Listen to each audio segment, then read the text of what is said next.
He stole everything from me. Elijah's voice cracked like shattered glass, echoing through the opulent marble lobby as two massive security guards dragged him backward. His once expensive suit was now crumpled and disheveled, his face flushed a deep, ugly red with a toxic mix of fury and utter humiliation.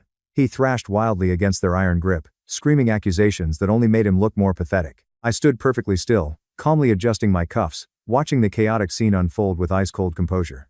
Our parents stared in horrified silence, their faces pale with shock. They had thought I was just a lowly assistant here tonight. They had no idea the billionaire CEO standing next to me had just handed me the keys to their entire future. Before I tell you how my golden child brother lost it all in one spectacular night, please let me know where you are watching from in the comments below. The heavy glass doors of the Grand Hotel swung shut, cutting off the sound of my brother's frantic shouting. Outside, the city traffic continued its endless crawl, completely indifferent to the fact that Elijah's world had just violently collapsed. I stood in the lobby, the polished marble floor reflecting the dazzling crystal chandeliers above. The silence that followed his forced exit was deafening. My mother, Martha, had her hands clamped over her mouth. Her eyes darted wildly between the exit where her favorite son had just been thrown out like common trash and me standing calmly next to Mr. Sterling. My father, Robert, looked like he had physically aged 10 years in the span of 3 minutes. His jaw hung slack. He tried to take a step toward me, his hand reaching out, but the cold, impenetrable wall of Mr. Sterling's private security detail subtly shifted, blocking his path. I didn't flinch. I didn't smile. I just looked at the two people who had spent my entire life making me feel completely invisible. Mr. Sterling, a man whose net worth could buy and sell our entire hometown, turned to me.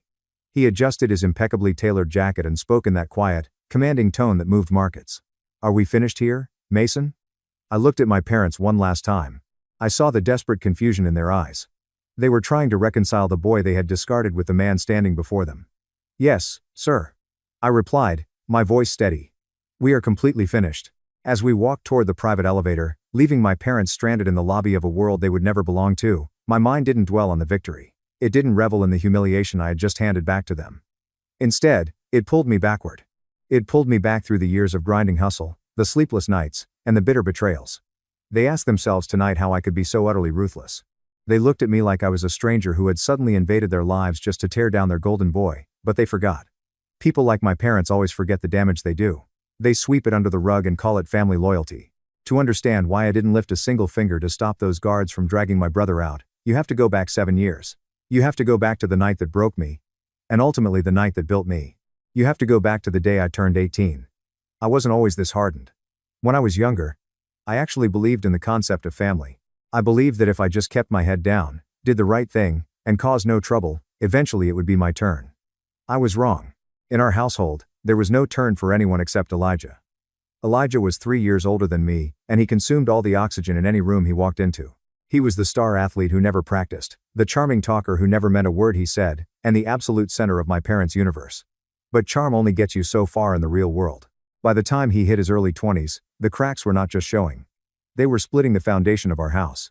He dropped out of college after 2 semesters, claiming the professors were intimidated by his natural brilliance. My parents nodded along, emptying a portion of their savings to cover his broken lease. He bounced from job to job, always fired due to jealous managers or toxic work environments.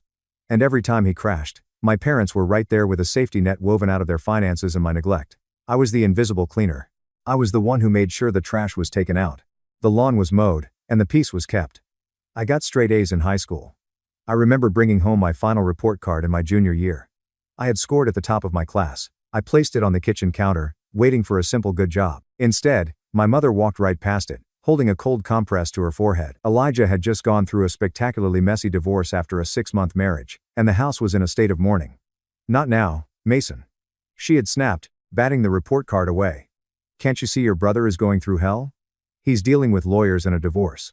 Have some sympathy." That was the running theme. My achievements were always a footnote to Elijah's disasters. I was constantly told that I was the strong one, the independent one. It was their convenient excuse to ignore me. "You don't need us, Mason," my father would say, clapping me on the shoulder while handing Elijah the keys to his car. "Elijah needs a little help finding his footing." I accepted it. I internalized the idea that my role was to shrink so Elijah could expand. I told myself that once I turned 18, I would quietly pack my bags, go to a state college, and start my own life. I didn't want a grand send-off. I just wanted a peaceful exit. But my family couldn't even give me that. The weeks leading up to my 18th birthday were predictably chaotic. But the chaos had nothing to do with me. Elijah had just lost another job, this time at a mid-level marketing firm. He spent his days sulking on the living room sofa, watching daytime television and complaining about how unfair the world was to him. The atmosphere in the house was thick with my parents' anxiety. They tiptoed around him like he was a live explosive. When my mother finally remembered my birthday was approaching, she cornered me in the kitchen while I was doing the dishes. "Mason, honey," she started, using that soft, placating tone she reserved for when she was about to ask me to sacrifice something. "You're turning 18 next Friday. We should do a little family dinner. Just us." I nodded, genuinely relieved. "That sounds perfect, Mom. Just a quiet dinner. I don't need anything big." I should have known better. 2 days later, Aunt Clara descended upon our house. Aunt Clara was my mother's older sister, a woman who treated family dynamics like a competitive sport. She had a sharp nose for vulnerability and loved nothing more than orchestrating drama while pretending to be helpful. She found my mother in the dining room and immediately went to work. I was sitting in the adjacent hallway, reading a book for AP history, when I heard her voice drifting through the open doorway. "Martha, you cannot be serious," Aunt Clara was saying, her voice dripping with artificial concern. "A quiet dinner? What will people think? It looks like you're hiding." "Hiding what, Clara?" my mother asked defensively. "Elijah's situation, of course. The neighbors are talking. Everyone knows he got fired again. If you just have a sad little dinner for Mason, it looks like the family is in mourning. You need to throw a party, a big one. Show everyone that the family is doing just fine. It will be so good for Elijah's morale to see people, to socialize, to feel important again." I stopped reading. My stomach tightened into a hard knot. I waited for my mother to defend me. I waited for her to say, "But it's Mason's 18th birthday, Clara. It's his milestone." Instead, there was a long pause. Then my mother sighed. "You might be right, Clara. Elijah has been so depressed. A lively environment might pull him out of this funk. But Mason specifically asked for something quiet." "Oh. Mason will understand." Clara dismissed the thought with a wave of her hand that I could practically hear. "He's always been the easy one. He doesn't care about parties anyway. Besides, it's still his birthday party on paper. We're just opening it up a bit." That was the moment the hijacking began. The subtle, insidious theft of my day. Over the next 48 hours, the quiet dinner mutated into a catered event. The guest list, originally meant to be just the 4 of us and maybe my grandparents, suddenly ballooned to 50 people. I watched as my mother sat at the kitchen island, enthusiastically writing down names. I walked up behind her and glanced at the list. I didn't recognize half the people on it. "Mom, who are these guys?" I pointed to a cluster of names at the bottom. She didn't look up from her notepad. "Oh, those are Elijah's friends from his old fraternity. He hasn't seen them in a while, and I thought it would be a nice surprise for him." "At my birthday party?" I asked, my voice tight. She finally looked at me, her expression hardening just a fraction. It was the look she gave me whenever I dared to disrupt the narrative she was building for Elijah. "Mason, please don't be selfish. You know how hard things have been for your brother. You have your whole life ahead of you. You're going off to college. You have your college fund intact. Let him have this one night to feel good about himself. It's just a party." I clenched my jaw. There was that phrase again. Don't be selfish. In our house, asking for basic consideration was the ultimate act of selfishness. I didn't argue. I just turned and walked up to my room. I realized then that my parents didn't see me as a person with my own needs and desires. They saw me as a utility. And right now, my birthday was just an excuse, a vehicle they were using to deliver a dose of confidence to my brother. The preparations went into overdrive. The food ordered was entirely Elijah's favorites: spicy barbecue wings and heavy sliders, foods I actively disliked due to a sensitive stomach. The decorations changed from a simple banner to an extravagant setup that looked more suited for a college graduation. But the worst part, the part that truly drove a wedge into my chest, wasn't what my parents were doing. It was what happened next with the only person I thought was actually on my side. Julian was my best friend. We had known each other since middle school. He was the guy I studied with, the guy I played video games with, and the guy I vented to when my house felt too suffocating. Julian knew exactly how my parents treated me. He knew all about the Elijah show. When I told him how my birthday had been hijacked, he had shaken his head in disgust. "Man, that is messed up," Julian had said as we sat on the hood of his beat-up Honda in the school parking lot. "Just survive the night, bro. We'll go get burgers on Saturday. Just the 2 of us. Real birthday style." That promise was my anchor. I figured I could endure a few hours of being a background prop at my own house if I knew Julian was there rolling his eyes with me from the corner of the room. 2 days before the party, I came home from a late shift at my part-time job. The house was unusually quiet. My parents had gone to the grocery store for last-minute supplies. I walked into the kitchen to grab a glass of water and heard voices coming from our back patio. It was Elijah and Julian. I froze the glass halfway to the faucet. Julian never hung out with Elijah. Julian thought Elijah was an arrogant jerk. I moved silently toward the sliding glass door, staying hidden behind the curtains. They were sitting at the patio table. Elijah was leaning back smoking a cigar he probably stole from our dad's study, looking incredibly pleased with himself. Julian was leaning forward looking anxious. "So, the playlist is set?" Elijah asked, blowing a ring of smoke into the evening air. "No weird indie rock crap Mason listens to?" "No, I swapped the Spotify queue," Julian said, his voice dropping slightly.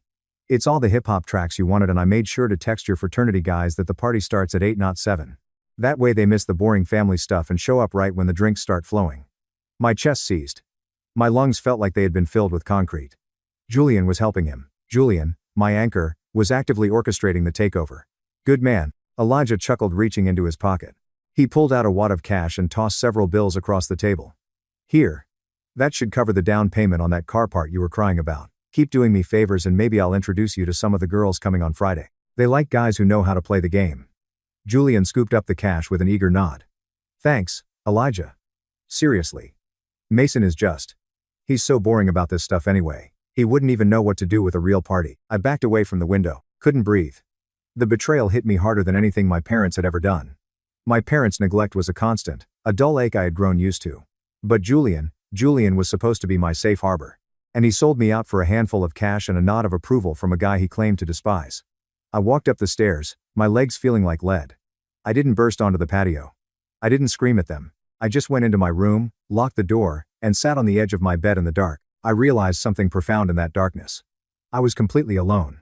The narrative my mother spun about family loyalty was a lie designed to keep me compliant. The friendship I had relied on was transactional. Every relationship in my life was infected by the gravity of my brother. If I stayed in this orbit, I would eventually be crushed into dust. The next morning, I saw Julian at my locker. He smiled at me, a wide, fake grin. "Hey, man, ready for the big bash tomorrow?"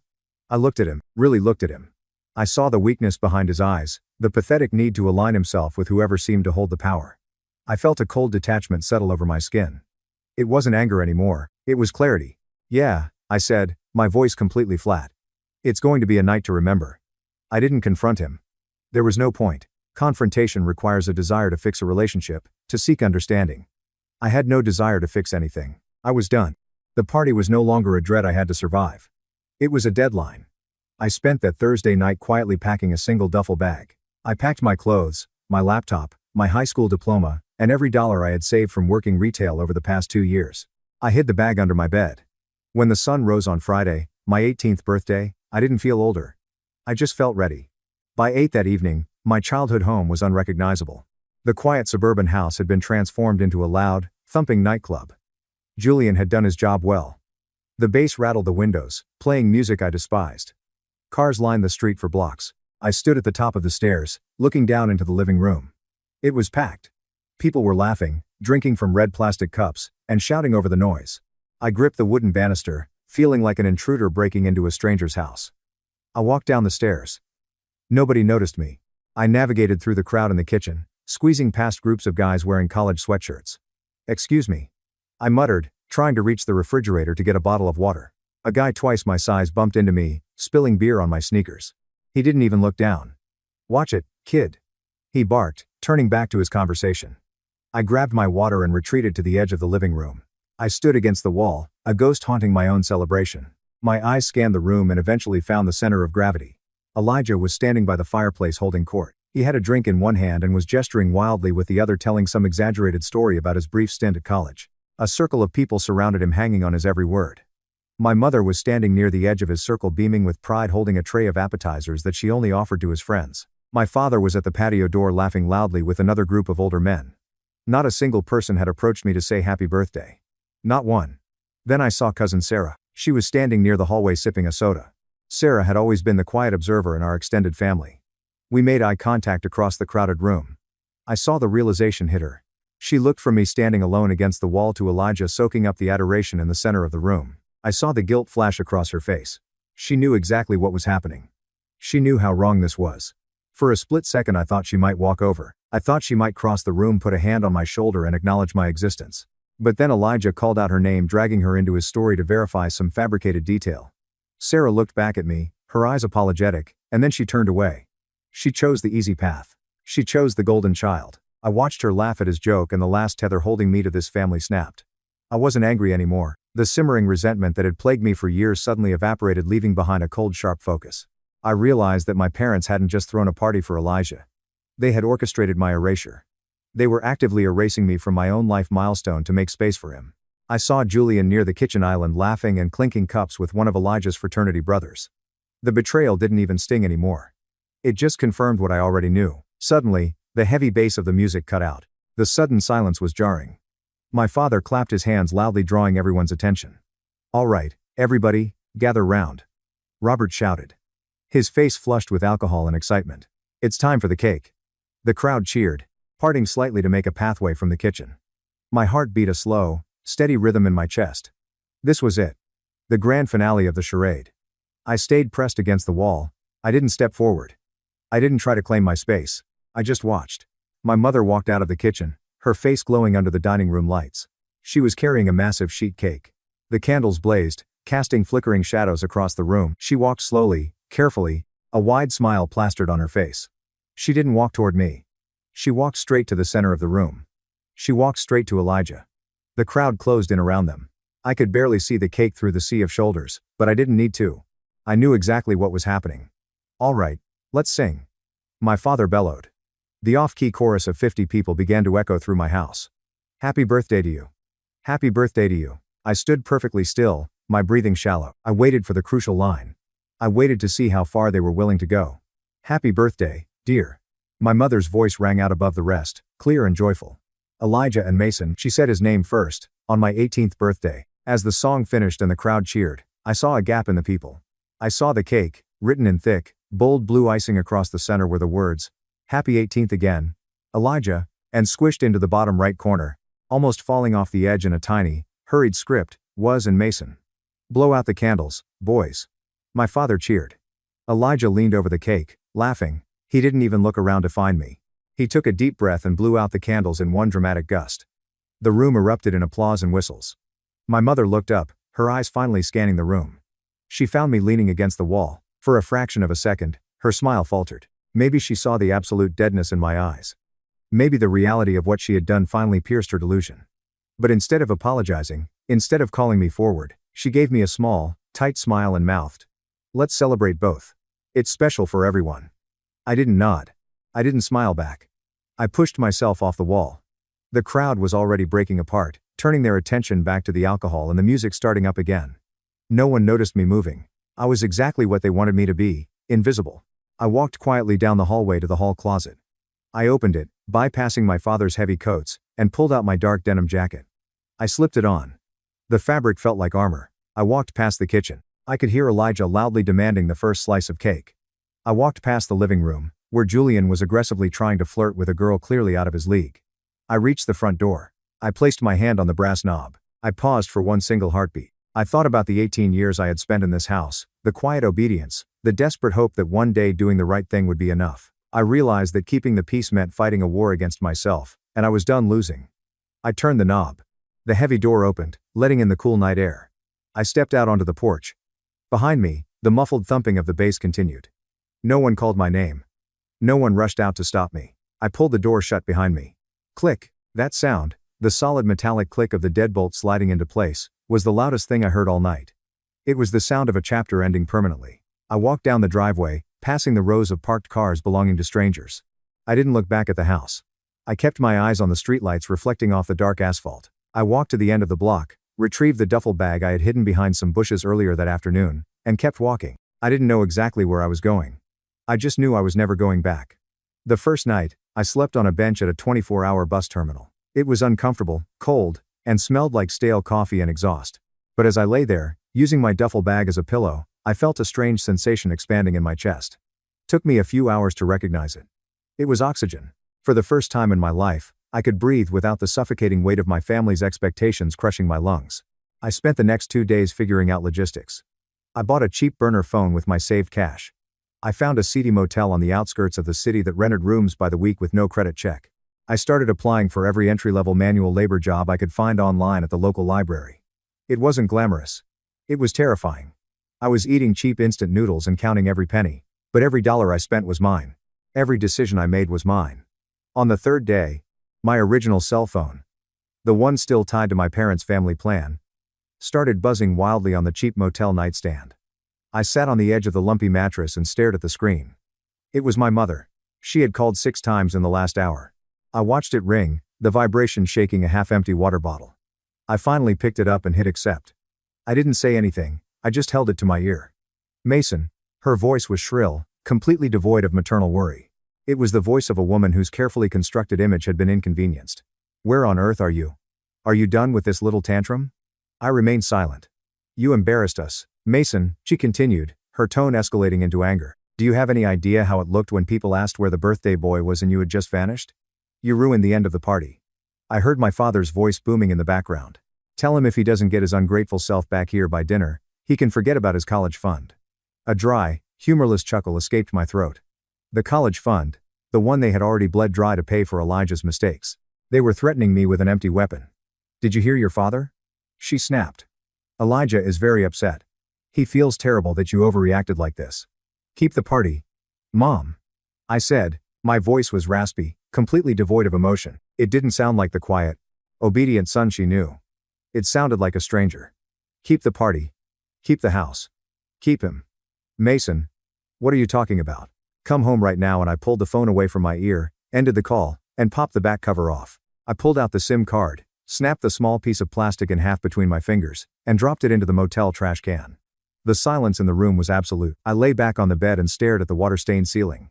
The storm had passed. I was entirely alone in the wreckage, but for the first time I was the one holding the hammer. The next 3 years were a brutal, unforgiving grind. When you cut ties with your entire support system at 18, the world doesn't applaud your bravery. It immediately tries to crush you. I didn't go to a state college. I couldn't afford to play games with student loans and debt. I needed capital and I needed it fast. I started working 2 jobs. By day, I was a runner for a mid-sized corporate law firm downtown. I delivered documents, fetched coffee, and listened. I listened to how the attorneys spoke, how they negotiated, and how they weaponized information. By night, I worked at a high-end restaurant cleaning tables and watching the city's elite throw around money like it was confetti. I lived in a studio apartment the size of a closet, sleeping 4 hours a night. I had no friends. I didn't date. Every ounce of my energy was poured into observing, learning, and saving. I taught myself financial modeling on a cheap, second-hand laptop using free online courses. I learned how to read market trends, how to identify undervalued assets, and most importantly, how to remain completely invisible while doing it.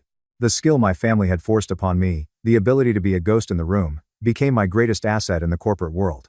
My break came when I was 21. I had managed to land a junior analyst position at a boutique investment firm. It was a grunt role, mostly data entry and compiling spreadsheets for the senior brokers. That's where I met Carter. Carter was a senior partner, a man in his late 50s with sharp eyes and zero tolerance for incompetence. He terrified the rest of the junior staff. They avoided his office like it was lined with landmines. I didn't. I saw Carter as a lock that needed picking. One evening, long after everyone else had left, I noticed Carter reviewing a massive portfolio for a potential tech acquisition. I had been quietly tracking that specific tech sector for months. I compiled a brief, brutal 2-page analysis pointing out glaring liabilities in the target company's supply chain and liabilities the senior team had missed because they were blinded by the flashy revenue projections. I slipped the folder under his door and went home. The next morning, my desk phone rang. It was Carter. Get in here. I walked into his corner office. He tossed my 2-page report onto his glass desk. You wrote this? He demanded. Yes, sir, I replied, keeping my posture straight and my voice level. He stared at me for a long, calculating moment. He didn't ask about my pedigree. He didn't ask where I went to school or who my father was. He only cared about the data. This is a massacre. If we buy this, we're acquiring a sinking ship. He tapped the paper. You're right, and the senior analysts are idiots. That single interaction changed the trajectory of my life. Carter didn't just give me a pat on the back. He saw a weapon, and he decided to sharpen it. Over the next year, he pulled me out of the bullpen and made me his direct protege. He threw me into high-stakes negotiations, forcing me to sink or swim. I swam. When I brought in my first independent deal, a restructuring play that netted the firm millions, Carter slid a piece of paper across his desk. It was a new contract, a massive promotion. I looked at the number written under salary. It was more money than my father had made in 5 years. I felt a surge of adrenaline, a raw electric thrill. I hadn't begged for this. I hadn't waited for it to be handed to me. I had hunted it down and killed it myself. You've got a killer instinct, Mason, Carter said, pouring 2 glasses of scotch. He handed me one. You don't operate on emotion. You operate on leverage. Where did a kid your age learn to be so cold? I took a sip of the scotch. It burned perfectly all the way down. I had good teachers. I said quietly.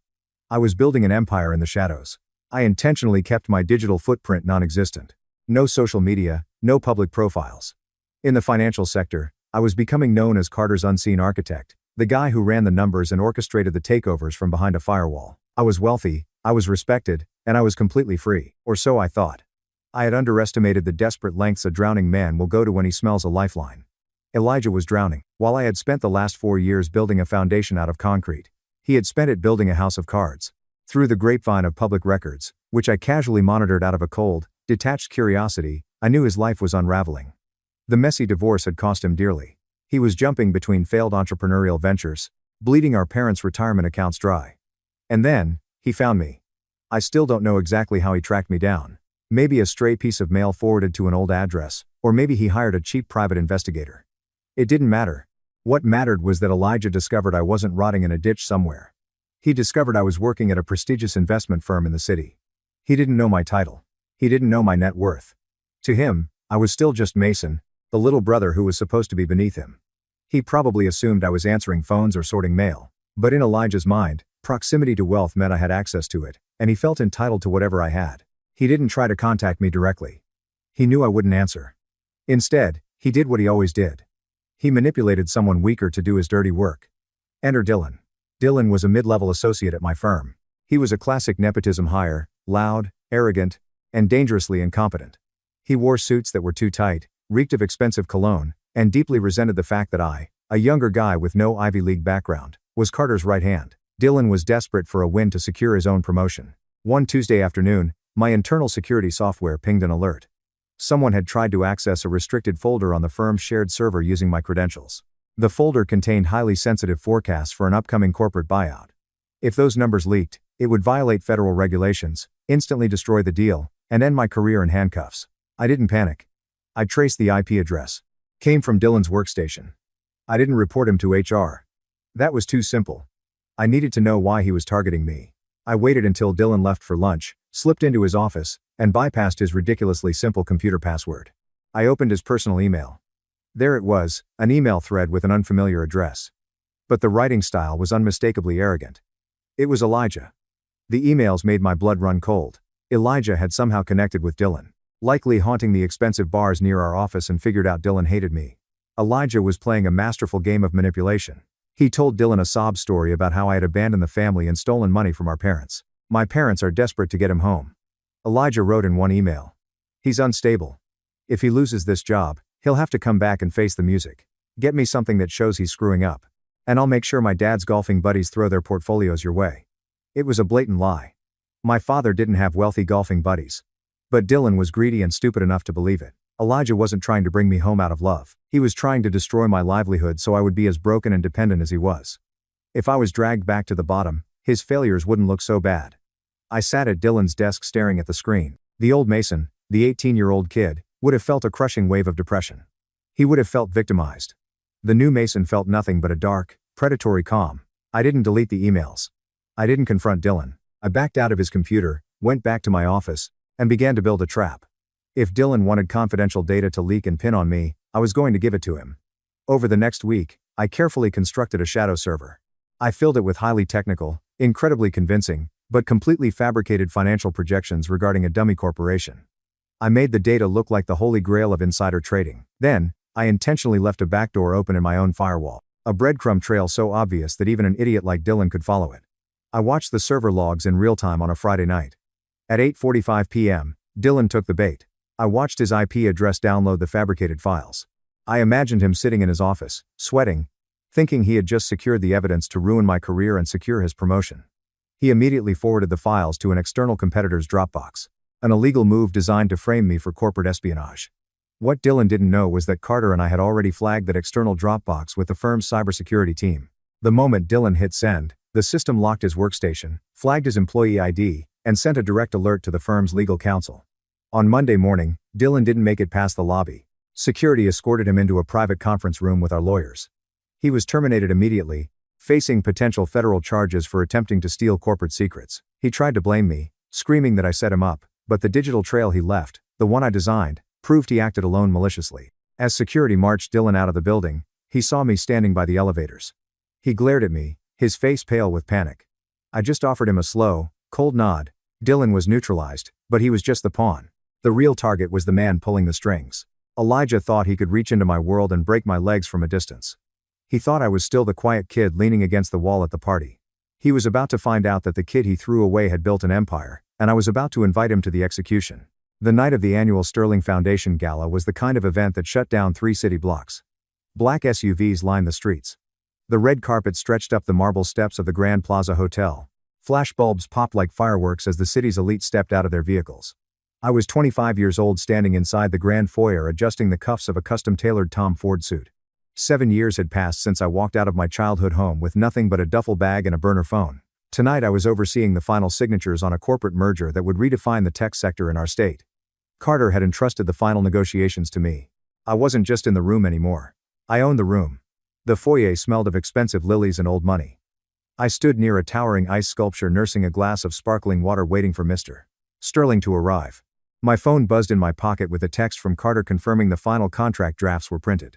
I looked up to check the time on the gold clock above the entrance. That was when I saw them. It was like a ghost from a past life walking through the revolving glass doors.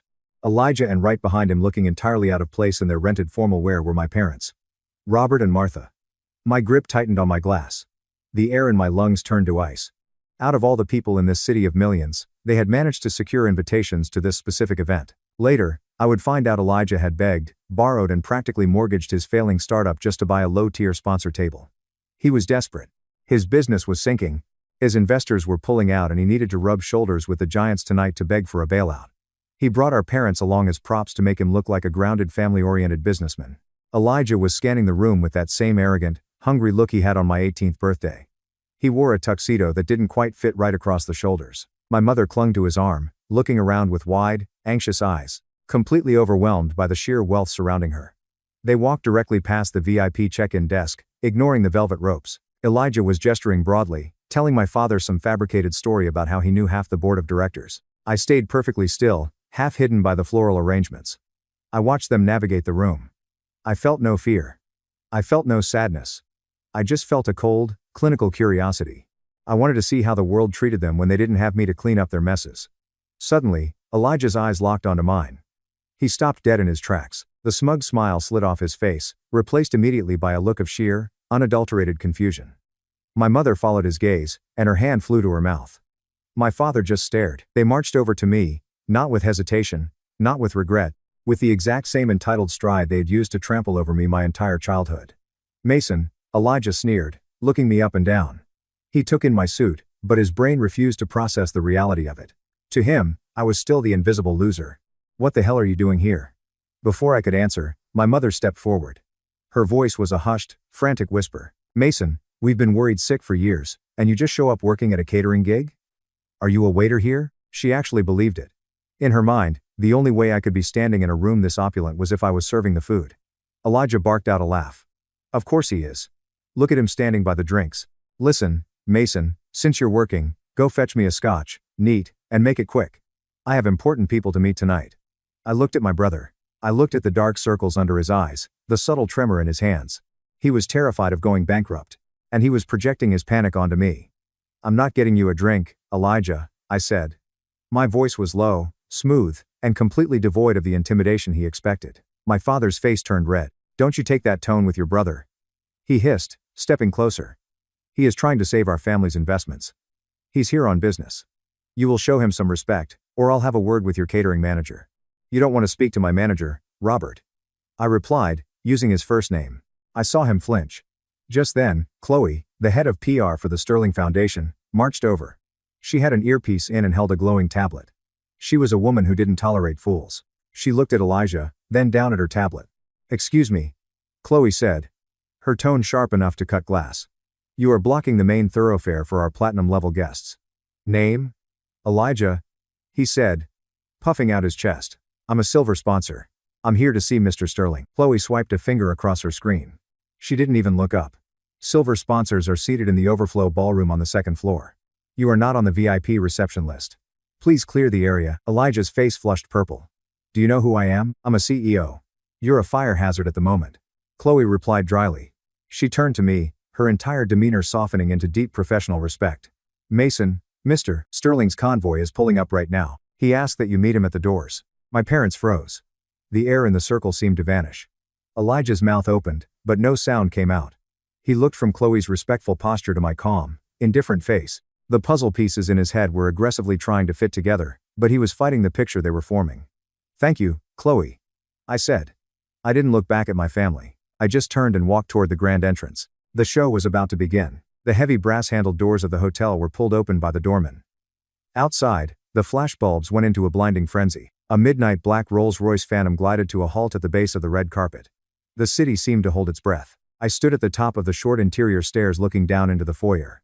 I could see the reflection of my family in the glass panels. They had followed me at a distance, hovering near the coat check, watching with wide, desperate eyes. Elijah was bouncing slightly on his heels.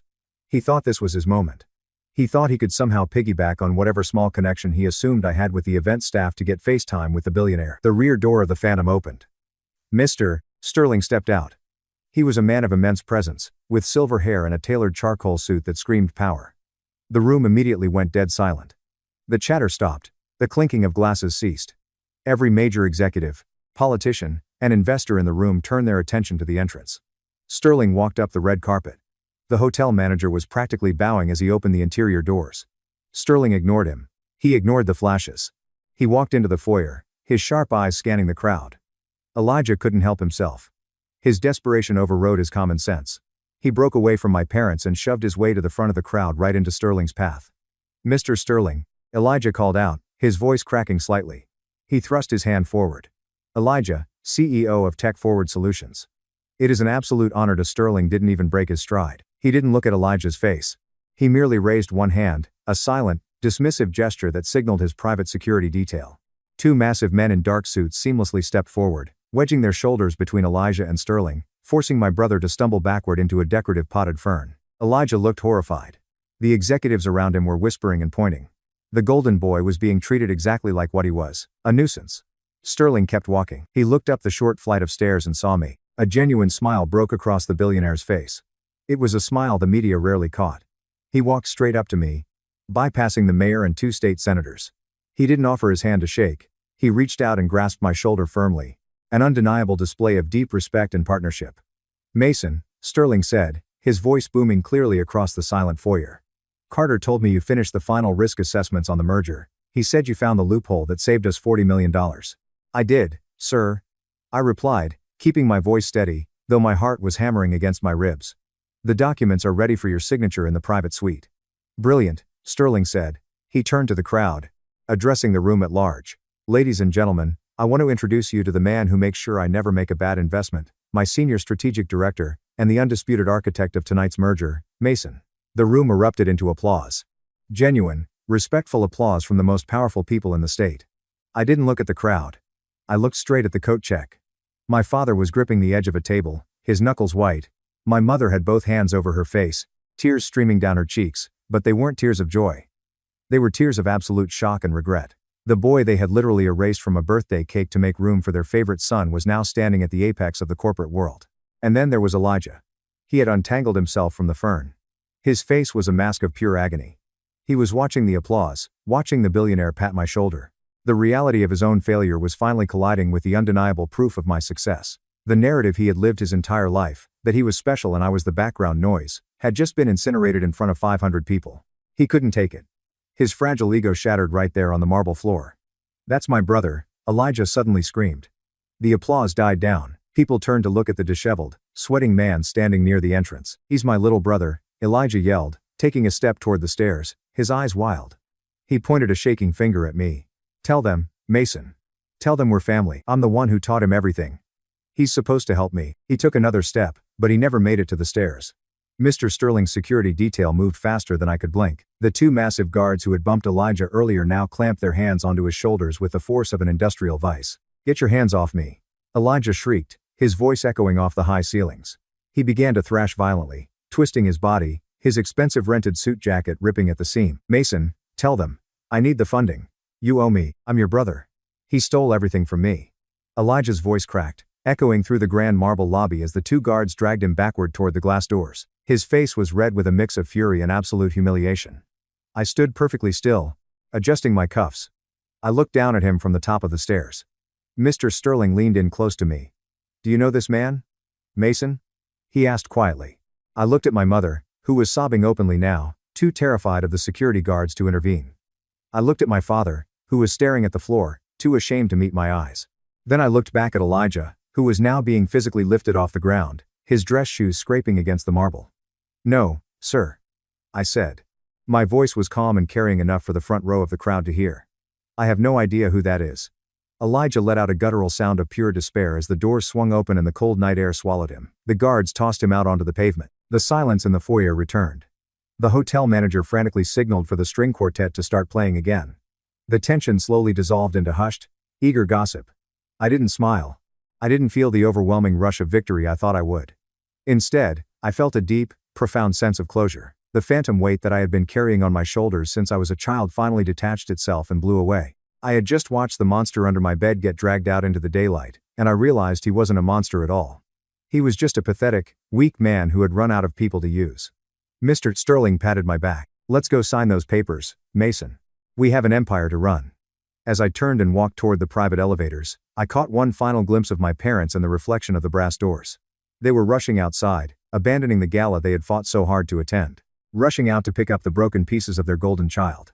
Just like they always did. Only this time, I wasn't there with a broom. This is the moment that changes everything. The moment I finally took back control of my life. Thank you so much for your patience and for staying with me until now. You've been amazing.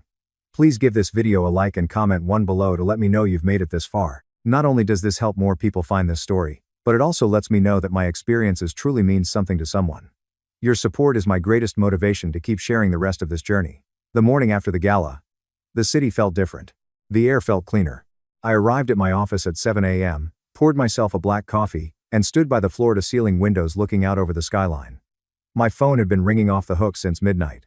Unknown numbers, blocked caller IDs, voicemails completely filling up my inbox. I didn't need to listen to them to know who it was. The desperation had a distinct frequency. At 9:30 a.m., my intercom buzzed. It was my executive assistant, Sarah, not my cousin, but a sharp-witted professional who guarded my door like a fortress. Mr. Mason, she said, her tone laced with apprehension. There is a woman in the lobby. She's causing a bit of a scene. She claims she's your mother. Security is asking if they should escort her off the premises. I closed my eyes, taking a slow, deep breath. I knew this was coming. A narcissist's playbook only has so many pages. When intimidation fails, they pivot to victimhood. Send her up to conference room B, I instructed. Do not let her near my office. Have a security guard stand outside the door. 5 minutes later, I walked into the conference room. It was stark, minimalist, and intimidating. My mother was pacing frantically. She looked terrible. Her makeup from last night was smeared. Her clothes looked slept in, and the polished, superior aura she always carried was completely shattered. When I walked in, she stopped. She stared at me, her eyes darting over my expensive suit, my confident posture, the heavy mahogany table between us. She was looking for the scared, compliant 18-year-old boy.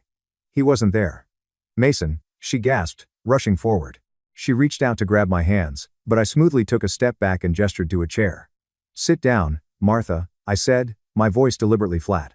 She flinched at the use of her first name. Mason, please. Don't be like this. We are family. Blood is thicker than water. Blood is just biology, I replied, taking the seat opposite her. What do you want? The tears started flowing. It's Elijah. He's ruined. Mason. That display last night, the investors he was trying to woo, they all saw it.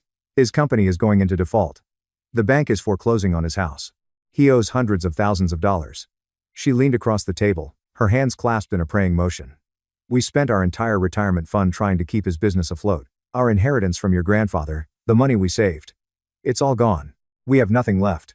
But you have so much. I stared at her. The sheer audacity was almost impressive. You came to my place of business after ignoring my existence for 7 years to ask me to pay off Elijah's debts? He's your brother. She cried out. He made mistakes, yes. But he's family. You can't just sit in this glass tower and watch him drown. You have the power to fix this. One check from you. One good word to Mr. Sterling, and you could save his life. I leaned forward, resting my elbows on the table. I want you to listen to me very carefully. I said, my voice dropping to a dangerous whisper. 7 years ago, you threw a birthday party.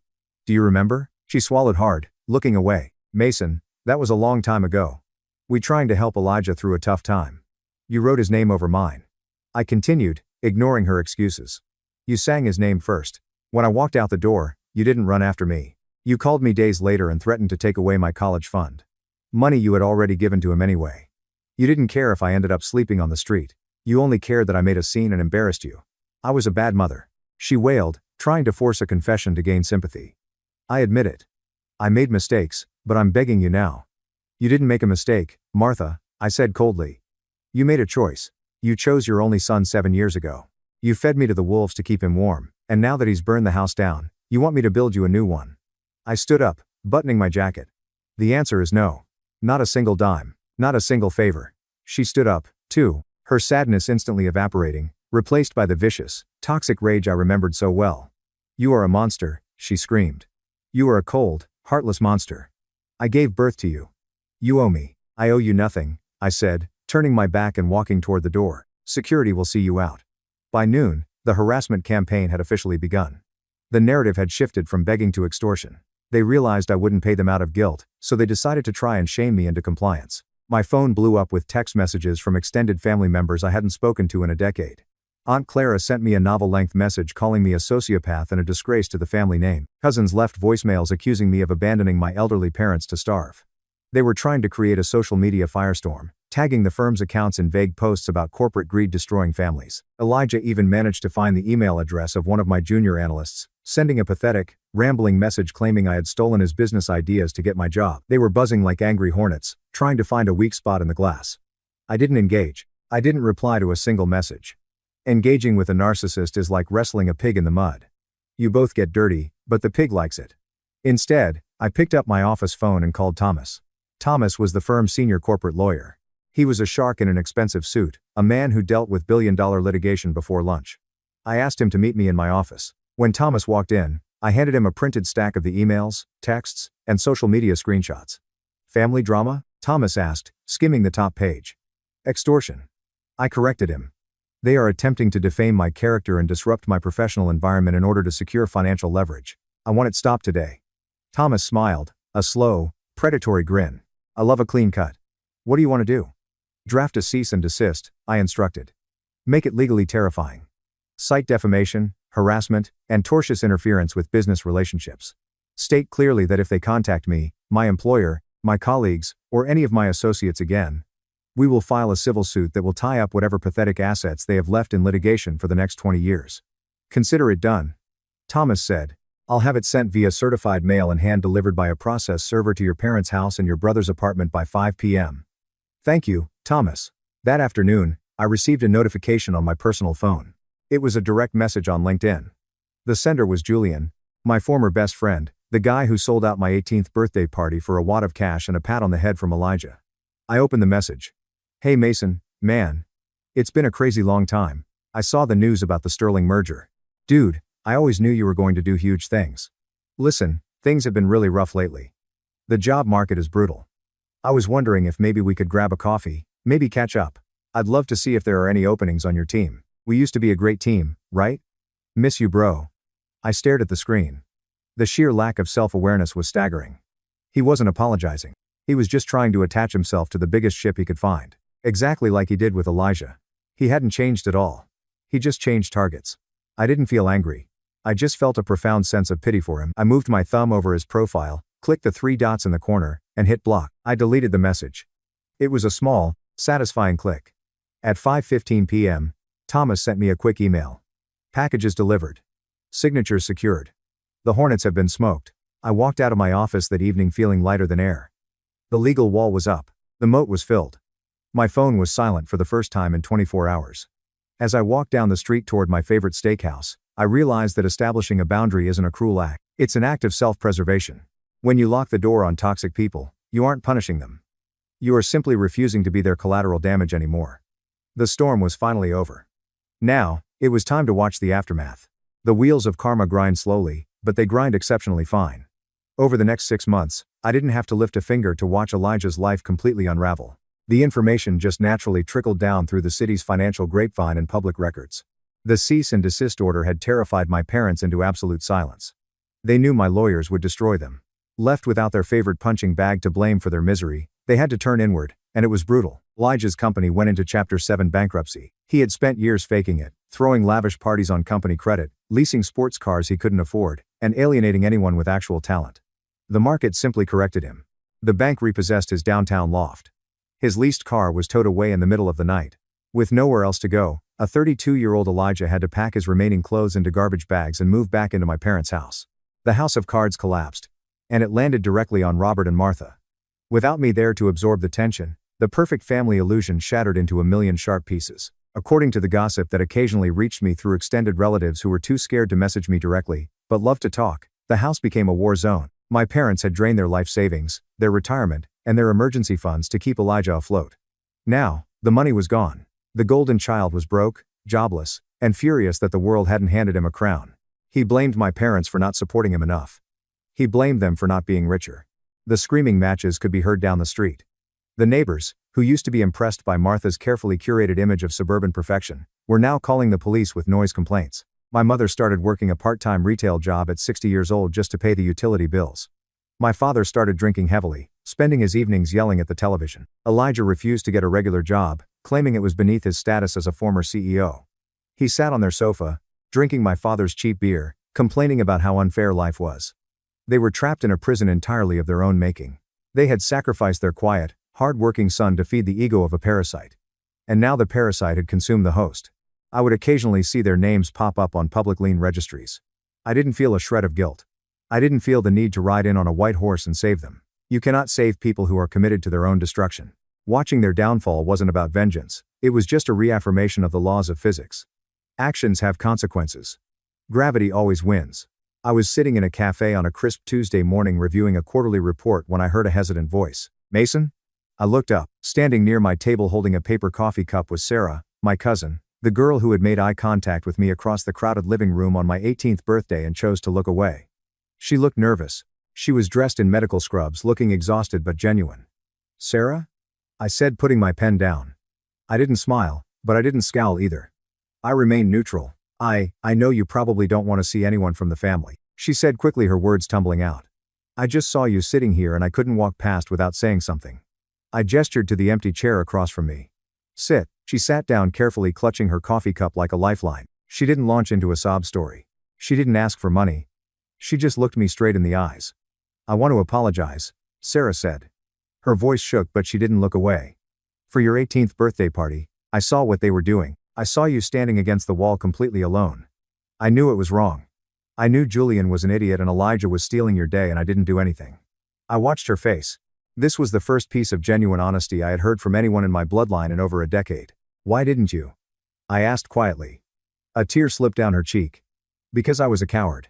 Elijah was popular and your parents were so intimidating. I was scared that if I stood up for you they would turn their anger on me. I wanted to protect myself, but I've lived with the guilt of watching you walk out that door for 7 years. I just needed to tell you that I'm sorry. You didn't deserve that." I sat back in my chair, the tight knot in my chest, a knot I didn't even realize was still there, loosened just a fraction. An apology doesn't erase the past, but it does validate the pain. "Thank you, Sarah," I said sincerely. "I appreciate you saying that." She nodded, wiping her face. She stood up. "I'm so proud of what you've done, Mason. Truly. I won't bother you again." I watched her walk out of the cafe. I didn't invite her back into my life. Some bridges, once burned, are better left as ashes. But as I took a sip of my coffee I realized that holding on to the anger was no longer serving me. The wound had finally closed. The city skyline sparkled like a sea of diamonds through the floor-to-ceiling windows of my penthouse apartment. It was a Friday night, precisely 1 year after the gala that changed everything. The air in the room was warm, filled with the rich smell of roasted garlic, expensive red wine, and genuine laughter. I stood in my kitchen leaning against the marble island watching the scene unfold in my living room. I wasn't alone. Carter was sitting on the leather sofa, passionately arguing about vintage watches with Luke, my brilliant junior associate who had helped me set the trap for Dylan. Chloe, the PR manager from the Sterling Foundation who had shut Elijah down at the door, was laughing loudly, pouring another glass of wine for her husband. These were my people. This was the family I had built. There was no tension in the room. No one was competing for the spotlight. No one was performing a fake version of themselves to appease a fragile ego. We were just a group of people who respected each other, who had fought in the corporate trenches together, and who celebrated each other's victories without a shred of jealousy. Luke walked over to the kitchen island to grab a handful of grapes. "Great food, boss," he said, popping a grape into his mouth. "Much better than the takeout we usually eat at our desks at 2 a.m. I smiled. Don't get used to it. Come Monday, we're back to the grind. That tech merger isn't going to finalize itself. Always the slave driver, Luke joked, walking back to join Carter's debate. I looked around the room. I thought about the house I grew up in. I thought about the chaotic, suffocating energy of my parents' living room. I remembered the feeling of shrinking myself down, folding my personality into a tiny box, just so I wouldn't upset the fragile balance of the Elijah show. I had spent the first 18 years of my life believing that family was a life sentence. I thought blood was a contract you couldn't break, an obligation to absorb abuse, neglect, and manipulation under the guise of loyalty. I was wrong. Blood is just an accident of birth. True family is a choice. True family is the mentor who sees your potential when you're just a kid fetching coffee. True family is the assistant who has your back when a snake tries to steal your work. True family is the people who show up for you. Not because they share your DNA, but because they share your values. A knock on the door pulled me from my thoughts. I walked over and opened it. It was the concierge from downstairs holding a large white bakery box. "Delivery for you, Mr. Mason," the concierge said with a polite nod. "Thank you," I said, taking the box and placing it on the dining table. Carter looked over. "What's in the box? Did you buy us a dessert to soften the blow of working this weekend?" "Something like that," I replied. I opened the cardboard flaps. Inside sat a simple, elegant cheesecake. No extravagant decorations. No obnoxious, colorful frosting. Just a clean, perfect cake. Right in the center, written in dark, unassuming chocolate lettering, were two words: "Happy Birthday." I realized with a sudden sharp clarity that today was my 26th birthday. I had been so busy building my empire, managing my team, and living my life that the date had completely slipped my mind. I hadn't ordered this cake. I looked up. Chloe was leaning against the back of the sofa, smiling a knowing smile. "Carter noticed the date on some of your HR paperwork," she said. "We figured a guy who works as hard as you do deserves at least a slice of cake on his birthday." I stared at the cake. My vision blurred just for a second. "Come on," Luke yelled, clapping his hands. "Cut the cake. I'm starving." I picked up the silver knife. My hands were perfectly steady. I didn't have to share this cake. I didn't have to wait for someone else to blow out the candles. I didn't have to hide in the hallway wearing a denim jacket, preparing to run away into the night. I was standing in my own home, surrounded by my own people, eating a cake that was meant entirely for me. "All right," I said, slicing into the rich dessert. "Who wants the first piece?" As the laughter swelled in the room, I looked out the window one last time. Somewhere in the city, in a cramped, angry house, my brother was probably screaming at my parents about his failed life. They were trapped in their cycle of misery, consumed by the toxic dynamic they had chosen to protect over me. But I was free. I was miles above the ground, breathing clean air. The shadow they had cast over me was gone forever. I took my slice of cake and walked out onto the balcony. The night air was cool. The city humming below me like a giant mechanical heart. I leaned against the glass railing, looking down at the tiny, moving headlights of the cars on the avenue. I thought about the 18-year-old kid walking down that dark suburban street with a duffel bag. If I could go back in time, I wouldn't tell him that he was going to be a millionaire. I wouldn't tell him about the penthouse, the custom suits, or the respect of billionaires. I would just tell him that he was right to leave because the money isn't the victory. The victory is the silence. The victory is waking up on a Sunday morning and realizing that your heartbeat is calm. The victory is knowing that no one is going to manipulate you today. No one is going to demand you sacrifice your happiness for their comfort, and no one is going to erase your name. People will tell you that you must forgive family. They will tell you that holding on to a grudge is like drinking poison. But what they don't understand is that walking away isn't about holding a grudge. It's about putting down the poison they keep forcing you to drink. Forgiveness doesn't mean granting access. You can forgive someone from a distance while keeping the door locked. I don't hate my parents anymore. I don't hate Elijah. I just feel a cold, absolute indifference toward them. So, to anyone listening to this who is sitting in their room right now, listening to the screaming downstairs, to anyone who is being told that they are selfish for wanting basic respect, to anyone who is constantly being pushed aside to make room for a golden child, you are not crazy. You are not selfish, and you do not have to stay. There is a whole world out here waiting for you. It's tough, and it's unforgiving, but it is fair. Out here, you get what you earn. Out here, your name belongs to you. Don't wait for them to throw you a party. Pack your bag, walk out the door, and build your own empire in the quiet. Thank you for sticking around and listening to my story. I know it's a heavy one, but I hope this resonated with you in some way. Have you ever found yourself in a similar situation? Have you ever had to walk away from people who were supposed to love you just to save yourself? Let me know down in the comments. I read as many as I can. Also, if you made it all the way to the end of this video, you are part of an elite group. Comment the letter W below. That stands for winner. It's a secret code for the 1% Club, the resilient, incredible people who stay until the very end, and who know what it means to fight for their own peace. If my story helped you, or if you just want to hear more raw, real experiences like this, please hit that like button and follow the channel. We are building a community of strong people here, and I'd love for you to be a part of it. Until next time, stay strong, protect your peace, and keep walking forward. Thank you so much for watching, until the end. If you really like our videos, please don't forget to like, share, and subscribe. Have a great day.